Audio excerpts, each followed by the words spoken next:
Alright class, today we are going to solve some math problem based on the topic of entropy change of incompressible substance, for example liquid or solid, and also we talked about entropy change of ideal gas. So we'll go ahead and solve two problems today um, based on those topics. So this problem, I'm using the same book, reference book, McGraw-Hill, Thermodynamics Engineering Approach with edition.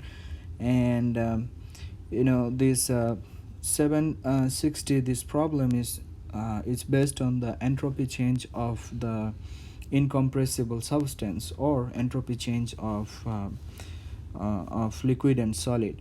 So this problem is telling us that a copper block initially at 140 degrees C is dropped into an isolated tank, right? So there is a tank here. That tank is isolated. If the tank is isolated, that means there is no heat transfer from that tank to the outside, or from outside to the inside. No heat transfer. It's an isolated tank. And there is a copper block. That copper block temperature mass is 50 kilogram, right? And then initially it was at 140 degree C.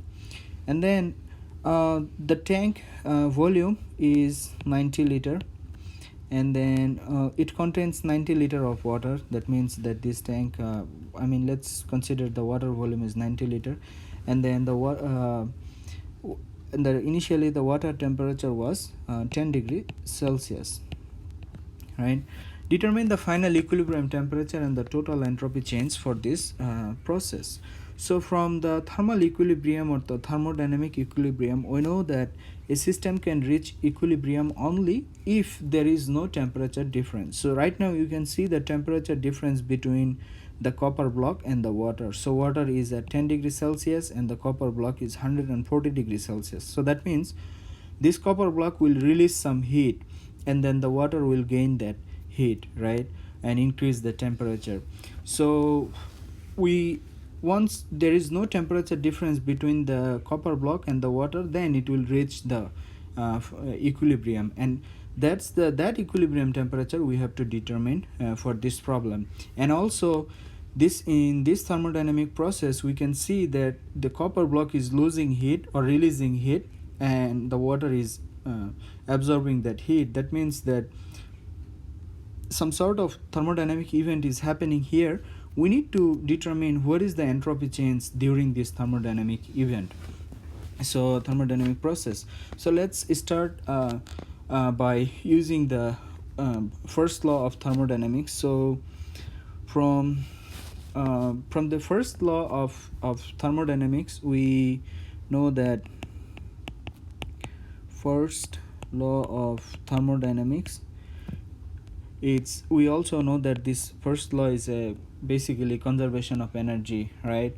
So from the first law of thermodynamics, we know the formula Q minus W equals to delta U plus delta KE plus delta PE. That means that total energy of a system equals to change in internal energy, change in kinetic energy, and change in potential energy. Since it's a isolated system, it's not moving or it's not changing any elevation, that means kinetic energy is 0 and potential energy is 0. There is no change. And also it's an isolated system, there is no heat transfer, that means this term is 0. And then this system is not producing any work, right? So also this will be 0. So only thing is happening is the temperature change between the two substance. One is the copper and water. So internal energy is changing in between these two substance. So that's why the change in internal energy is 0. So change in internal energy is 0. It's because of the thermal equilibrium. Once it's reached the equilibrium state, both of the system will be at the same condition, and the net change in internal energy will be 0. So that internal energy here, delta U, is the combination of the internal energy change of copper plus the internal energy change of water, right, and it will be 0. So for now, if we take a look at internal energy change of the copper, then it will be mass times specific heat at specific heat times the T minus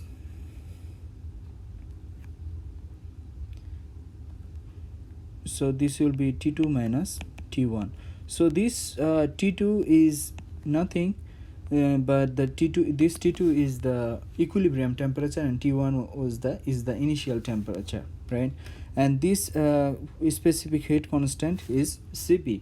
So if we, from this equation, we know about the mass of the copper block, and we know about the temperature of the copper block, initially temperature, but we don't know the final temperature, that I mean equilibrium temperature T2. That's what we have to calculate, right?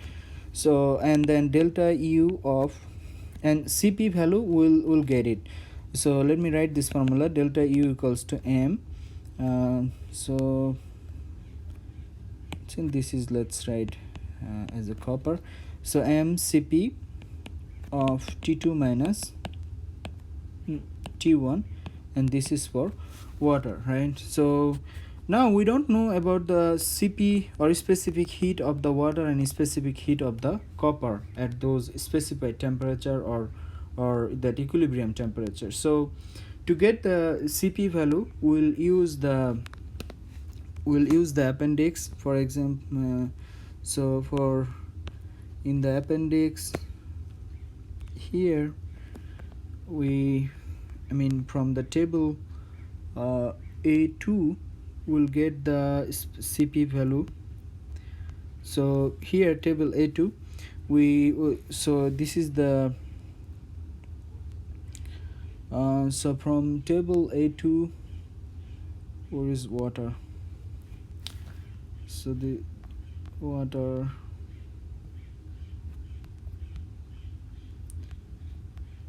yeah, so this is the table for ideal gas specific heat. No, not this one. Properties of common liquid, solids and fluids. Okay, here. So from the table A3, we have here the table A3, and from the for the water at 0 degree Celsius it is 4.2 at room temperature, or it will it's the specific heat is 4.18, so 4.18 kilojoule per kg Kelvin. So let's record that data, 4.18, and also specific heat of the copper. So if we use this table, specific heat of the copper, table A3, specific heat of the copper. So the copper specific heat is 0.386, right? So at room temperature or around room temperature, 0.386. So we know both of the specific Cp value, specific heat. Now let's go ahead and write the equation and then plug in all those values. So basically the T2 is the equilibrium temperature, and T1 it's for corresponding temperature of water and copper. So if I write this formula, or if I write this equation, the energy balance equation, it will become like mass of copper times Cp of copper times the T2, which is the equilibrium temperature, minus T1 of copper, right, plus mass of water times Cp of water times T2 is the equilibrium temperature, and then T1 of water. So, and this is equals to 0. So from this equation we'll get the T2, or if we want to write in terms of like the T2 and rearranging this equation, it will become Cp of copper times mass of the copper times the T1 temperature of the copper, right, plus excuse me plus uh, mass of the water times T1 of the water times Cp of the water, right, divided by excuse me mass of the copper times Cp of copper plus mass of water times Cp of water. Here is one thing. Notice that the water is in liter, right? It's not in kilogram, whereas in the copper it's in kilogram. So we have to convert this liter in the kilogram. So from the density definition, we know that rho equals to mass divided by volume, right? So the mass equals to rho times volume. So volume is in liter. So if we convert in meter cube, then the mass will be mass equals to, let's consider the density equals to 1000 and the volume equals to 90 divided by 1000, right? So it will be mass equals to 90. I'm dividing this 1000, it's because of converting to meter cube, so it will be kilogram then. So this is mass of water, it's 90 kilogram, right? So mass of water is 90 kilogram. So now if I plug in all those values here, then it will become Cp is 0.386 times mass of copper was 50 kilogram, and then temperature of the copper was 140 degrees C initially, right? So let me write this. Okay, plus the mass of water we got 90, and then mass of temperature of water was initially 10 degrees C, right? And then Cp we got 4.18, right? And then same mass of copper 50 times 0.386 plus 90 times 4.18. So if we solve this one, then we'll get the temperature of equilibrium temperature, or the final temperature of that system, equals to 16.34 degree Celsius. So this is the equilibrium temperature or final temperature of that system. So this is one answer. And then second thing, they're asking us the entropy change of that system. So we just solved this we just derived this formula in the previous class, that entropy change of a thermodynamic system that has the working fluid as a liquid or solid, right? So entropy change of liquid or solid, right? So we derived the formula, and we also did some special cases. That means that one of the special case was the constant volume. So here it's an isolated system and it's a closed system, the volume is not changing. That means that dV is equals to 0, or change of the volume equals to 0. So in that case, the entropy change formula will be delta S equals to mass times S2 minus S1, right? So in this case, this is the entropy change.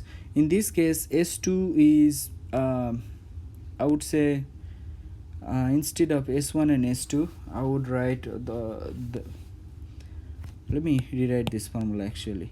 So let's calculate the entropy change for individual substance, right? So for example, copper is losing heat. That means entropy is changing for the copper. So the entropy change for the copper, delta SU for copper, equals to mass of the copper, Cp of the copper, right? Cp of the copper times ln T2 divided by T1. So mass of copper was 50 and Cp was 0.386, right? And ln T2 is, we just got the T2, right? which is 16, but we have to use this the temperature in absolute scale, because the Cp is we writing here kilojoule per kg Kelvin, right? So we have to convert it in absolute scale. So if we convert it in absolute scale, then it will be 273 plus the temperature was 16.34, right? 16.34 divided by, initially the copper temperature was 100 and initially the copper temperature was 140 degrees C. So 273 plus 140. So now if we solve this for entropy change for copper, then we'll get the entropy change minus 6.87 kilojoule per Kelvin, right? Look, this is the interesting thing here. I mean, in the theory we saw that entropy changes with the heat transfer, right? So here heat is losing to the water. That means that entropy is decreasing of the for the copper, right? So that's this negative sign is decreasing entropy, decreasing entropy. So now let's take a look on the water side. So water is gaining the heat or absorbing the heat from the copper block. So what is the change of entropy for water? So mass of water times Cp of water ln T2 divided by T1, right? So for this case, mass of water we got 90 and Cp we got 4.18 times ln T2 is again the same thing, right? 273 plus 16.34, and then initially the water temperature was 10 degrees C, right? I don't have to write degree. 10. So if we solve this for entropy change of water, so delta S of water equals to, we'll get 8.28 kilojoule per kg. So now you see that this entropy is positive. That means that it's gaining the or entropy is increasing for the water as it's absorbing the heat. So the total change in entropy, total change in entropy equals to delta S, which is the entropy change of water plus entropy change of copper, right? So if we write, one is that 8.28 minus 6.87, right? It will become delta S equals to 1.41 kilojoule per Kelvin. So this is the answer of that system.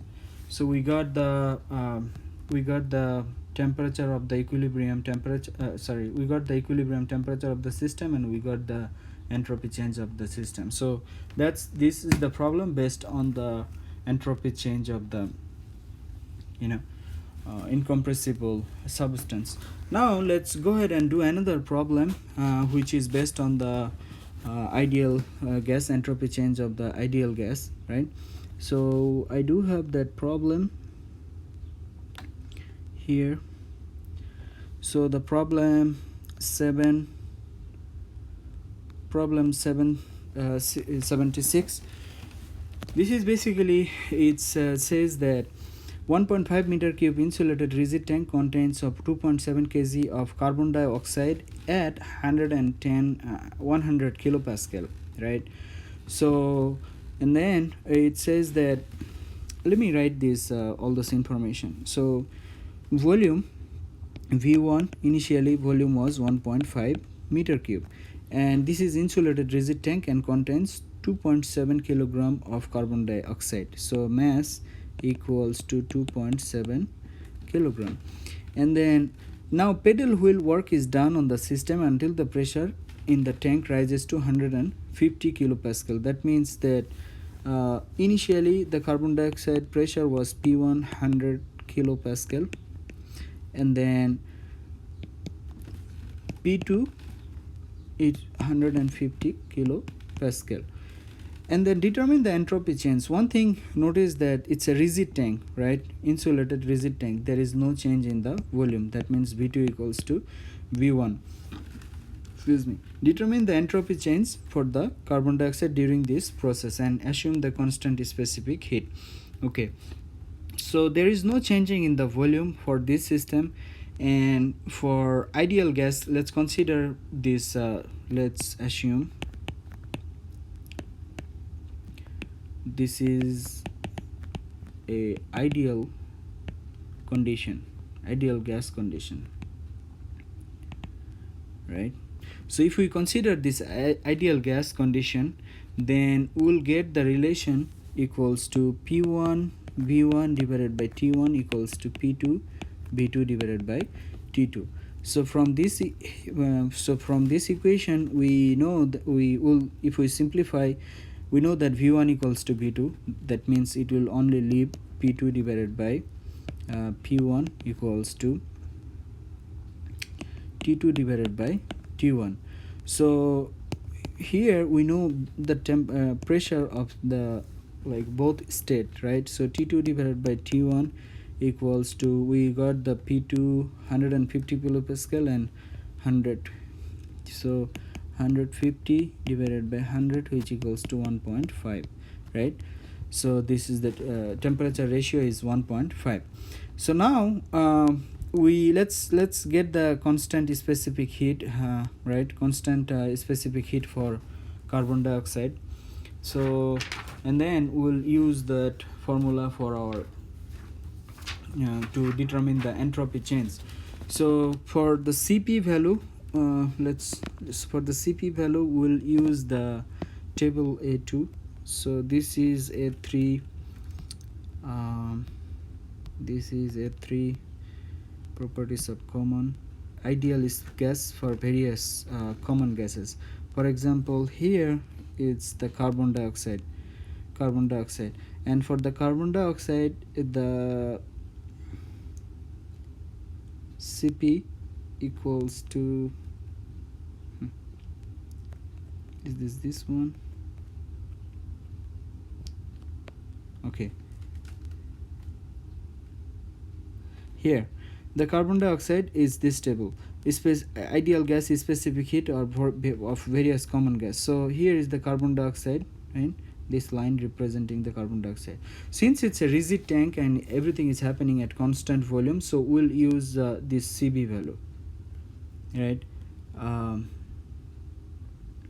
Which is 0.657 kilojoule per kg Kelvin. So let's use that value. So from table A2, right? Cb equals to 0.657 kilojoule per kg Kelvin, right? So now for the entropy change for the ideal gases, we just derived the equation in the previous class that entropy change will be mass times S2 minus S1. So state 2 minus state 1. And mass, we know the mass of the system, but what is the S2 minus S1 or entropy change? So let's write that one. It's nothing but CAVG average in ln of T2 minus T1, right? So let me show you guys this equation, where I got this equation. So we just derived this equation in the previous lecture, that if you have ideal gas, right, entropy change for this ideal gas or incompressible, this is for incompressible fluid.